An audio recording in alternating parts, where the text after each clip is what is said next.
Hello students, welcome to WA classes. आज हम लोग बेसिक कंसेप्ट ऑफ केमिस्ट्री के पार्ट फर्स्ट में प्रेजेंट हैं।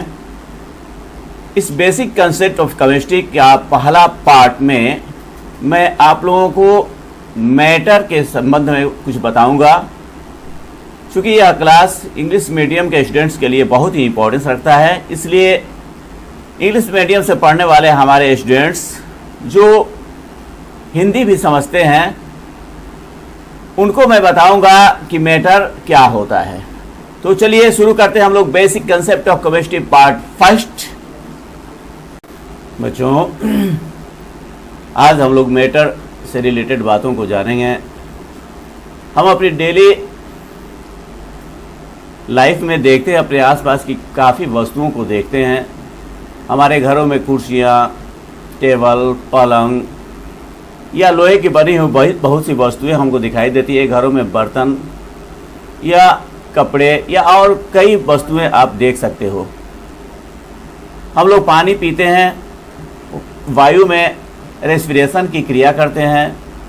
ये सब क्या है? यही सब तो मैटर है। अगर मैटर का डिफिनेशन की बात करें तो हम लोग हिंदी में बोलते हैं कि पदार्थ वह है जो स्थान ग्रहण करे तथा जिसमें द्रव्यमान हो, और साथ ही हम इसे अपने ज्ञानेंद्रियों के द्वारा भी अनुभव कर सकें। यहाँ पर मैटर का बहुत ही संक्षिप्त डिफिनेशन एक मैंने दिया है। Anything which occupies space and has mass is called matter. प्यारे बच्चों, तो ये छोटा सा डिफिनीशन आप मैटर का हमेशा याद रखोगे और मैटर के कुछ पॉइंट्स जो बड़ी इंपॉर्टेंस रखते हैं उन्हें भी याद रखोगे।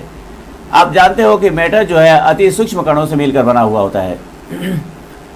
Matter is made up of particles which are very small in size.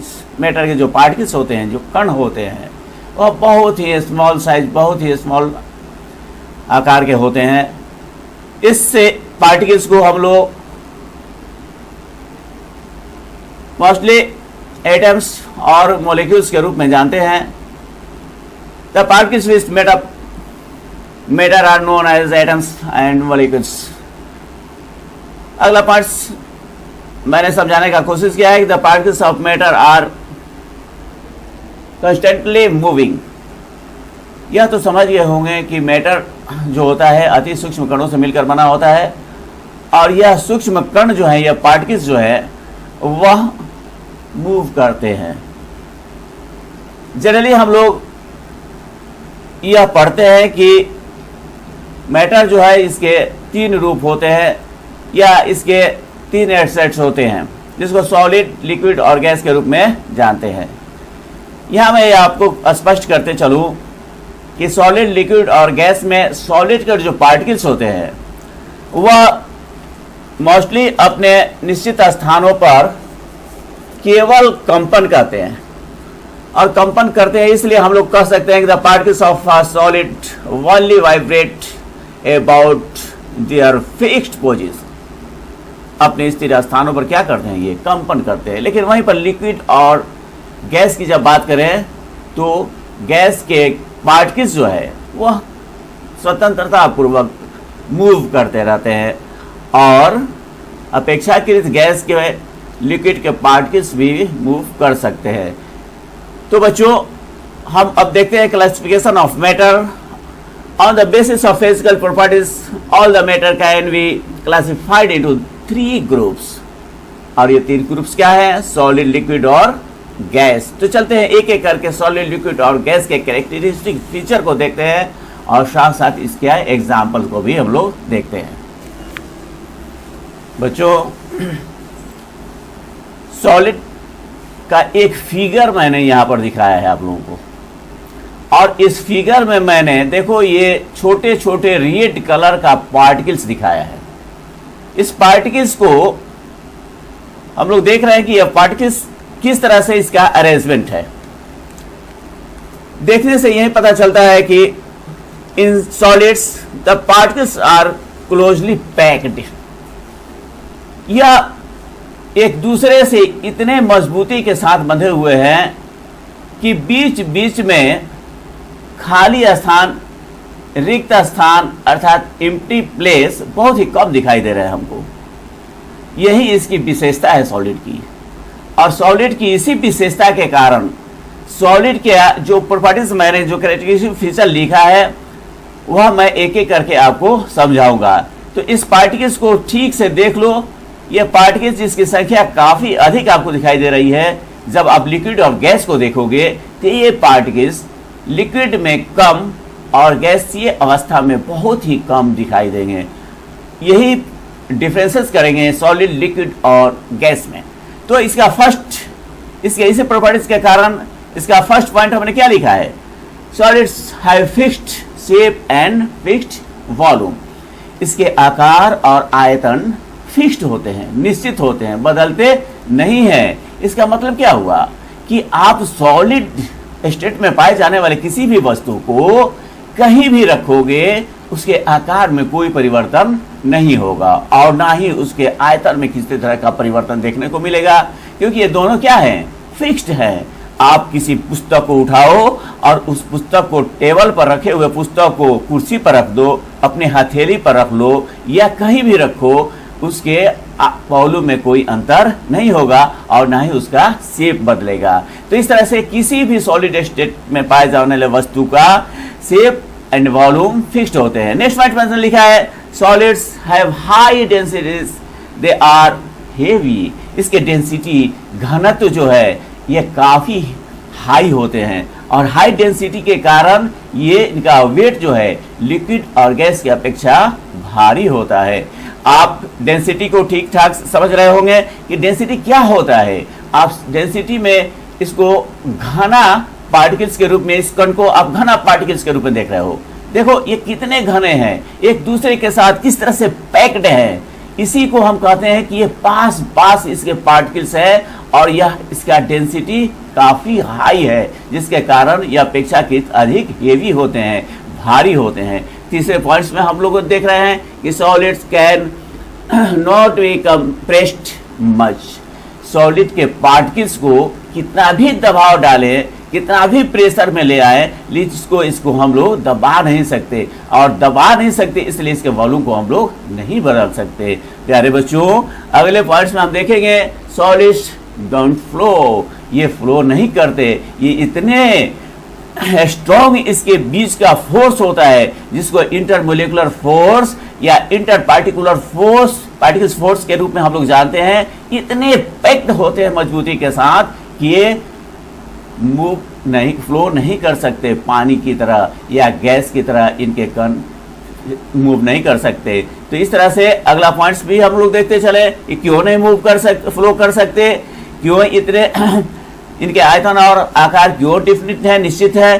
कह रहा है कि solid have a strong intermolecular forces and short intermolecular distances. अभी अभी मैंने बताया कि दो कणों के बीच में एक फोर्स काम करता है, एक बल लगता है, जिस बल को इंटरमोलिकुलर फोर्स के रूप में हम लोग जानते हैं। इंटरमोलिकुलर फोर्स, बच्चों याद रखोगे इस शब्द को, यह बहुत इंपॉर्टेंट शब्द है। Intermolecular force and intermolecular distances. दो कणों के बीच में, दो पार्टिकल्स के बीच में ये जो खाली खाली स्थान दिखाई दे रहा है बहुत कम, यही है इंटरमोलिकुलर डिस्टेंसेज। तो ये इंटरमोलिकुलर डिस्टेंसेज जब आगे तुम लिक्विड और गैस देखोगे तो उसमें तुमको दिखाई देगा कि इंटरमोलिकुलर डिस्टेंसेज लिक्विड में अधिक है, लिक्विड की अपेक्षा गैस में अधिक है। लेकिन यहाँ पर क्या है, इंटरमोलिकुलर स्पेसेस काफ़ी कम है और उसके कम होने का कारण क्या है, क्योंकि इंटरमोलिकुलर फोर्स काफ़ी स्ट्रांग होता है। अगला पॉइंट्स हम लोग देखें, the constructor of particles of solid remain fixed at there positions and can only oscillate about their mean positions. इस पॉइंट्स को अभी अभी मैंने बताया था, इसको दूसरे सेंटेंस में बोल सकते हो कि the particles of A solid only vibrate about their fixed position. अपने स्थिर स्थानों पर इसके कण जो हैं केवल वाइब्रेट करते हैं, केवल ऑक्सीलेट करते हैं, मूव नहीं करते हैं। यह इसके बहुत ही इंपॉर्टेंट पॉइंट है और इस तरह से हम लोगों ने सॉलिड को देखा कि सॉलिड के इंपॉर्टेंट पॉइंट्स क्या है। बच्चों मैंने यहाँ पर कुछ एग्जांपल्स भी तुमको दे दिया है। Iron ice, glass, would, book और रॉक, जिसको चट्टान कहते हो। तो ये सब इसके इंपॉर्टेंट एग्जाम्पल्स है। कुछ एग्जाम्पल्स के संदर्भ में और इसके ये 2-3 पॉइंट्स के संदर्भ में आप इसको याद रखोगे। चलो बच्चों, मैं सॉलिड की तरह लिक्विड का भी एक फिगर आपको दिखाने जा रहा हूं। यहाँ पर देखो, ये लिक्विड है और इस लिक्विड में मैंने पार्टिकल्स को दिखाया है। ये देख रहे हो, ऑरेंज कलर का पार्टिकल्स है। सॉलिड में रेड कलर लिया था मैंने, याद रखना। और यहाँ पर ऑरेंज कलर में पार्टिकल्स को मैंने दिखाया है। ये पार्टिकल्स सॉलिड की तरह एक दूसरे से चिपके हुए नहीं हैं, अलग अलग हैं। और अलग अलग होने का ये प्रमाण दे रहा है कि इनके बीच बीच में एम्प्टी प्लेस काफ़ी दिखाई दे रहा है। खाली स्थान देख रहे हो, ये सब खाली स्थान दिखाई दे रहा है, खाली स्थान। और ये खाली स्थान दिखाई दे रहा है मीन्स सॉलिड की अपेक्षा अगर सॉलिड से हम कंपैरिजन करें तो इसमें इंटरमोलिकुलर फोर्स काफ़ी हाई हो जाएगा, लो हो जाएगा, कम हो जाएगा। और इंटरमोलिकुलर स्पेस या डिस्टेंसेस जो हैं वह अधिक हो जाएंगे। तो प्यारे बच्चों, इसके इसी प्रॉपर्टीज के आधार पर इसका डिफिनीशन जो है हम लोग क्या देते हैं कि द्रव, यहाँ मैंने लिखा है इंग्लिश में, चूंकि यह जो क्लास मैंने शुरू किया है स्पेशली इंग्लिश मीडियम के स्टूडेंट्स के लिए है, इसलिए हमने मटेरियल को इंग्लिश में डालने का प्रयास किया है जो आपके लिए काफ़ी यूजफुल होगा। मैंने क्या लिखा, liquids have a fixed volume but they have no fixed shape. आयतन तो इसके निश्चित होंगे किंतु आकार निश्चित नहीं होंगे। तो आयतन निश्चित और आकार अनिश्चित। इसको दूसरी तरह से तुम समझ सकते हो कि इसको दूसरी तरह से समझ, हाँ बच्चों, इस फिगर को देखने के बाद सॉलिड से लिक्विड में डिफरेंसेस आप समझ गए होंगे। तो इस तरह से डिफरेंशन आपने देख लिया। नेक्स्ट पॉइंट मैंने बताया आपको कि liquids have lesser densities than solids. इसका जो डेंसिटीज है आपको देखने से लग रहा है कि सॉलिड की अपेक्षा कम है, इसका घनत्व कम है, क्योंकि आप देख रहे हो ये पार्टिकल्स बिल्कुल ही अलग अलग हैं, सघनता इनका कम है। तो इस तरह से इनके डेंसिटी को हम लोग कर लेते हैं कि इनकी डेंसिटी कम है। नेक्स्ट पॉइंट में मैंने आपको दिखाया like solids liquids can not be compressed much. Solid की तरह ही इनको भी दबाव डाल करके और इनके आयतन को बदला नहीं जा सकता, क्योंकि आयतन इनके फिक्स्ड होते हैं, कंप्रेस्ड नहीं किया जा सकता सॉलिड की तरह। आकार तो बदल जाएगा लेकिन आयतन नहीं बदलेगा। इसे मैं एग्जाम्पल के रूप में आपको समझा दूं कि अगर 100 मिलीलीटर के ग्लास में 1 गिलास पानी लेते हो और उस पानी को 200 मिलीलीटर के गिलास में ट्रांसफर कर देते हो तो क्या देखते हो कि 200 मिलीलीटर के ग्लास का हाफ पोर्शन ही वह फिलअप करता है। इसका अर्थ क्या है कि उसका वॉल्यूम डिफिनिट है, लेकिन आकार क्या होता है, बदल जाता है, क्योंकि 100 मिलीलीटर का ग्लास पतला था और 200 मिलीलीटर के चौड़े ग्लास में वह आधे भाग को ही भर पाता है।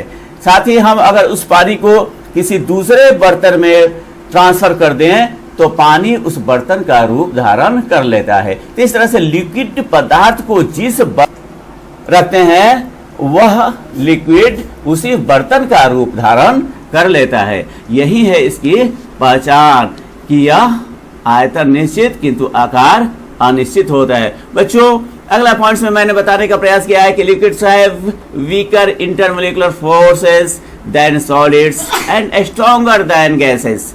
इसका इंटरमोलिकुलर फोर्सेस जो है, इसके पहले भी मैंने सॉल्यूशन में बताया था कि दो कणों के बीच में जो फोर्स लगता है, जो बल लगता है, चाहे वह यहाँ हो, कहीं भी हो, यहाँ से यहाँ लगे, यहाँ से यहाँ लगे, कहीं भी लगे बच्चों, ये फोर्सेज को हम लोग इंटरमोलिकुलर फोर्स के नाम से जानते हैं। आप समझ गए होंगे। दो पार्टिकल्स, देखो मेरा कर्सर जो घूम रहा है ये दिखा रहे हैं हम आपको कि किस तरह से यहाँ फोर्स लग रहा है, यहाँ फोर्स लग रहा है, फिर यहाँ फोर्स, इससे भी सब एक दूसरे से एक बल के द्वारा जुड़े रहते हैं। तो इसका इंटरमोलिकुलर फोर्सेस सॉलिड की अपेक्षा कम होता है, किंतु गैस की अपेक्षा इसका इंटरमोलेकुलर फोर्सेस जो होता है वह अधिक होता है। इस बात को मैंने समझाया है। आप जब गैसेस अवस्था वाले मैटर को देखोगे तो वहाँ बात बिल्कुल स्पष्ट हो जाएगी। नेक्स्ट पॉइंट में मैंने आपको समझाने का कोशिश किया है कि liquids have larger intermolecular distances than solids and shorter than gases. गैसीय अवस्था के पदार्थों का आकलन अगर हम करते हैं तो क्या देखते हैं कि उनके अपेक्षा इनमें जो रिक्त स्थान है, जिसको इंटरमोलेकुलर डिस्टेंसेस कहते हैं हम लोग, इम्प्टी स्थान को, यह ठोस के अपेक्षा अधिक किंतु गैस की अपेक्षा कम है। तो ये है हमारे लिक्विड स्टेट्स में पाए जाने वाले पदार्थ। अगला point, liquids flow from higher to lower level.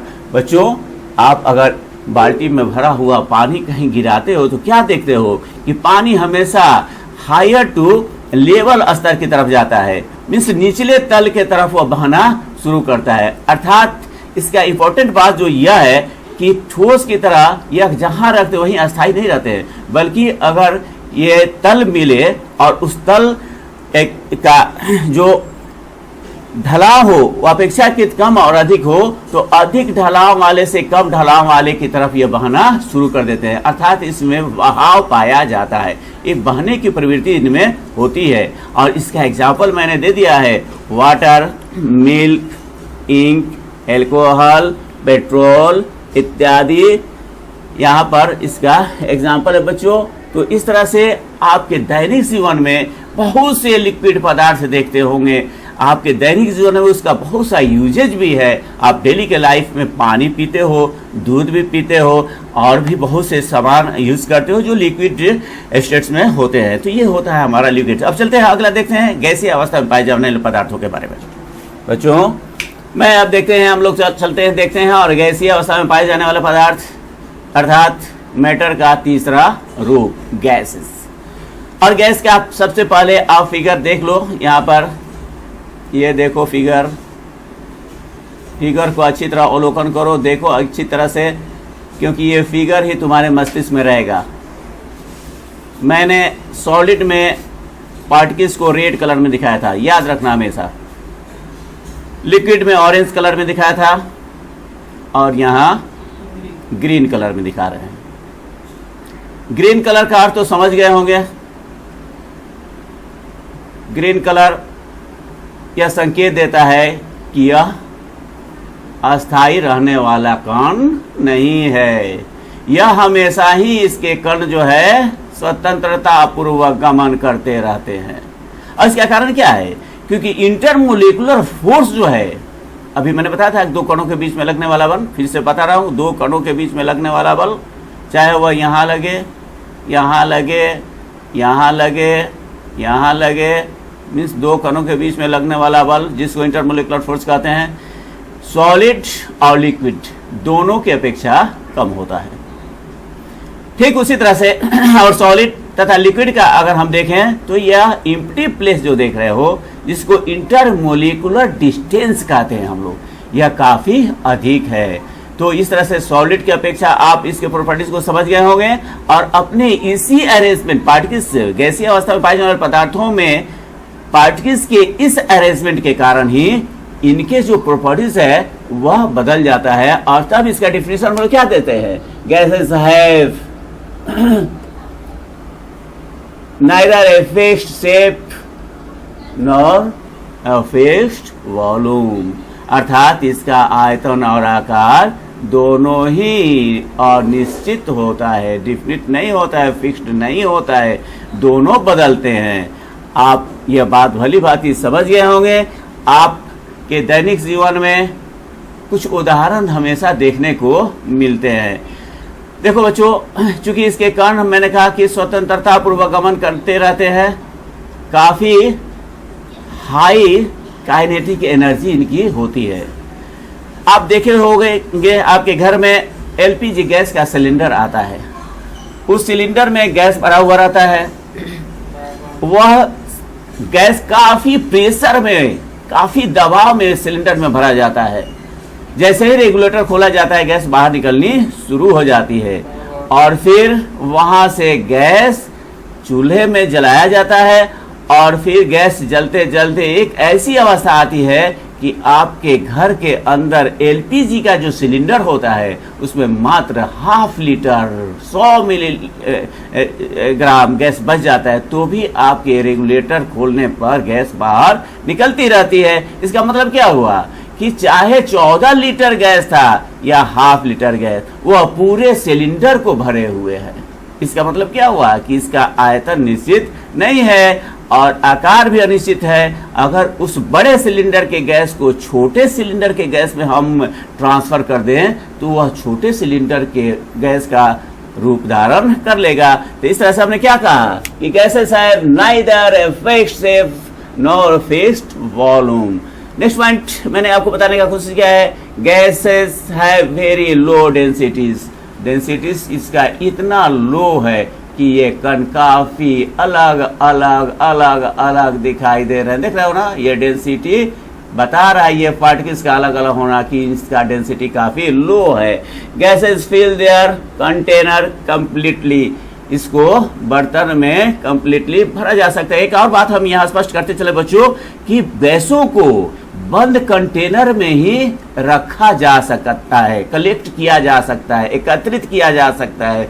खुले कंटेनर में इसको हम नहीं रख सकते क्योंकि इसके पार्टिकल्स तो मूव करने वाले होते हैं, काफी तेजी के साथ मूव करते हैं। अब अगर खुले कंटेनर में रख देते हो तो वह तेजी के साथ बाहर निकल जाएंगे और वायुमंडल में विलीन हो जाएंगे। देखते ही देखते तुम्हारे एलपीजी सिलेंडर का सारा गैस निकलकर बाहर चला जाएगा और पता चलेगा जब खाना बनाने घर के लोग जाएंगे तो पता चलेगा कि सिलेंडर में तो गैस ही नहीं है। कभी कभी ऐसी घटनाएं घट जाती है आपके दैनिक जीवन में। सुना होगा आपने कि किसी कारण से, किसी गलती से, भूल चूक से जब सिलेंडर का रेगुलेटर खुला रह जाता है या लीकेज हो जाता है तो सारा का सारा गैस निकल करके किचन में जमा हो जाता है या फिर बाहर निकलना शुरू हो जाता है और दुर्घटनाएं भी हो सकती है। इसके इसी प्रॉपर्टीज के कारण ऐसा होता है। तो बच्चों ये आप समझ गए होंगे।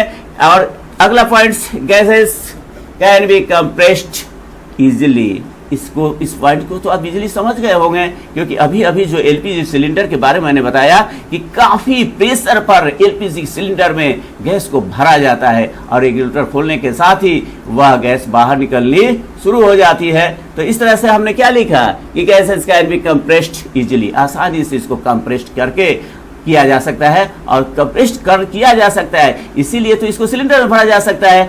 आप दो गैसों का नाम हमेशा अपने दैनिक जीवन में सुनते आए होंगे, लिक्विफाइड पेट्रोलियम गैस जिसको एलपीजी के नाम से जानते हैं और next CNG condensed natural gas. और ये दोनों गैसों को अधिक दबाव पर ला करके ही कंटेनर में भरा जाता है। तो बच्चों ये समझ गए होंगे। अगला पॉइंट्स, गैसेस फ्लो इजिली, ये आसानी से। विंड का बहाव कैसे होता है? कभी कभी तुम साइकिल चलाते हुए देखते हो, अगर हवा तेज चल रही है तो अपोजिट दिशा में जाने में तुमको काफी कठिनाइयों का सामना करना पड़ता है। इसका यही कारण है कि इसमें इजिली फ्लो होता है और चूंकि इसमें मास होता है इसलिए दबाव भी डालता है। अगला पॉइंट्स बच्चों देखते चलो, gases have weaker intermolecular forces and larger intermolecular distances than solids and liquid। आप भली भाली यहाँ फिगर देखने पर पता चल गया होगा कि इंटरमोलेकुलर फोर्सेस जो है, दो कणों के बीच में लगने वाली जो बल है वह सॉलिड और लिक्विड की अपेक्षा कम है। और फिर ये जो खाली स्थान देख रहे हो, ये खाली स्थान मैं दिखा रहा हूं, तुम कर्जर से देख रहे हो, ये खाली स्थान सॉलिड और लिक्विड की अपेक्षा काफी अधिक है। तो ये इस तरह से ये होता है गैस। बच्चों मैंने कुछ एग्जांपल तुमको दे दिया है। वायु जल जिसके 3 रूप होते हैं, सॉलिड, लिक्विड और गैसेस। तो सॉलिड रूप को हम लोग आइस के रूप में एग्जांपल के रूप में लिए हैं, लिक्विड को वाटर के रूप में लिए हैं और उसका तीसरा रूप मैंने पहले दिखाया है वेपर के रूप में, क्योंकि इससे तुम समझ जाओगे कि वाटर के तीनों रूप पाए जाते हैं। तो वेपर इसका पानी का गैसीय अवस्था क्या है? वेपर है। दूसरा एग्जांपल हमने एयर लिया है, तीसरा ऑक्सीजन लिया है O2 और तीसरा नाइट्रोजन N2। इसके अलावा तुमको क्लोरीन है, CO2 है, SO2 है या इनर्ट गैसेस हैं या और भी बहुत से गैसेस हैं जो तुम्हारे लाइफ में हमेशा ही किसी न किसी रूप में तुम्हारे लिए उपयोगी होते हैं। तो ये हुआ बच्चों पदार्थ की ये तीनों रूप। एक मिनट मैं तुमको एक और बात बताते चलूं बच्चों कि यहाँ लिक्विड और गैस को एक पॉइंट्स और याद रखना कि लिक्विड और गैसेस को एक साथ हम लोग फ्लूइड या तरल पदार्थ के रूप में भी जानते हैं। अर्थात हम, अगर तुम कॉपी लेकर बैठे हो तो लिख लेना, liquids and gases are known as fluids. Fluids, FLUIDS, fluids. Thank you. तो आगे चलते हैं, देखते हैं इसके आज कुछ और इंपॉर्टेंट बातें। बच्चों लास्ट में मैंने आप लोगों के लिए एक पॉइंट्स नोट कर लेंगे आप, फॉर रिमेंबर। मैंने यह पॉइंट्स जो है यह मैटर में याद रखने के लिए मैंने आपको दिया है कि इसको याद रखोगे, फॉर रिमेंबर करके मैंने दिया है यहाँ। इसमें फर्स्ट पॉइंट्स मैंने दिया है, देखो इसमें इसके फर्स्ट पॉइंट को देखो। फर्स्ट पॉइंट मैंने दिया है solid is a rigid form of atom. Rigid form, what is rigid forms? बच्चों ये रिजिड फॉर्म ये रिजिड फॉर्म के बारे में थोड़ी सी बातें मैं आपको समझा दूं। रिजिड फॉर्म्स का मीन्स क्या होता है? रिजिड मीन्स अनबेंडिंग और इनफ्लेक्सिबल, अर्थात इसको मोड़ा तोड़ा नहीं जा सकते, इसको मोड़ नहीं सकते। इस तरह से सॉलिड क्या है? एक हार्ड फॉर्म है मैटर का। तो बच्चों ये याद रखोगे हमेशा कि सॉलिड का, ये मैटर का सॉलिड जो है यह रिजिड फॉर्म है। Next point, in solids the particles are closely packed. Solid में जो इसके पार्टिकल होते हैं, पहले भी मैं बता चुका हूं कि क्लोजली पैक्ड होते हैं, काफी स्ट्रॉन्ग इंटरमोलिकुलर फोर्सेस के द्वारा ये बंधे हुए होते हैं। अगले पॉइंट्स में मैंने आपको याद रखने के लिए दिया है, इसको याद रखो। दैनिक हमेशा ही तुम्हारे स्टूडेंट्स लाइफ में इस सेंटेंस की जरूरत पड़ सकती है। The particles of gas are moving with high speed in all directions. जिस पात्र में, जिस बर्तन में गैस को रखा जाता है, उस बर्तन में उसके पार्टिकल्स जो है काफी तेजी के साथ हर दिशा में मूव करते रहते हैं और बर्तन में, जिस बर्तन में रखे गए हैं उस बर्तन के आंतरिक सतह पर काफी प्रेशर डालते हैं, काफी दबाव डालते हैं। अगला पॉइंट मैंने लिखा था kinetic energy of gas particles is high. जब ये काफी तेजी से मूव करते हैं, गमन करते हैं, तो आप समझ सकते हो कि इसका काइनेटिक एनर्जी जो होता है वह काफी हाई होता है, काफी ऊंच होता है अपेक्षाकृत सॉलिड और लिक्विड के।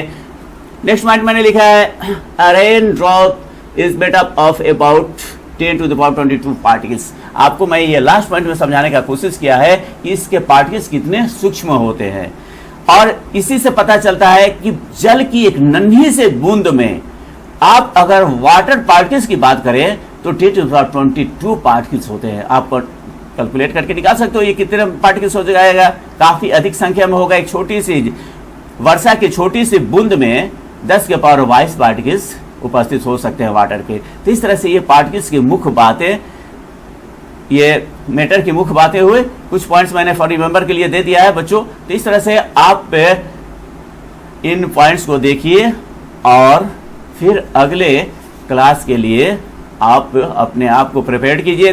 पहली बात। दूसरी बात मैं बता दूं कि जब भी क्लास करने के लिए बैठो मेरे इस WA क्लास इंग्लिश मीडियम को, तो कॉपी और कलम जरूर ले लिया करो, क्योंकि बहुत सा पॉइंट्स मैं स्क्रीन पर लिख चुका हूं, लेकिन बहुत से ऐसे पॉइंट्स मैं बोलता रहता हूं। अगर उस पॉइंट्स को तुम लिखते चलो तो बहुत ही यूजफुल होगा, तुम्हारे लिए बहुत ही लाभकारी होगा। तो चलिए एंड करते हैं आज का यह क्लास। थैंक यू, अगले दिन फिर मिलेंगे। ओके।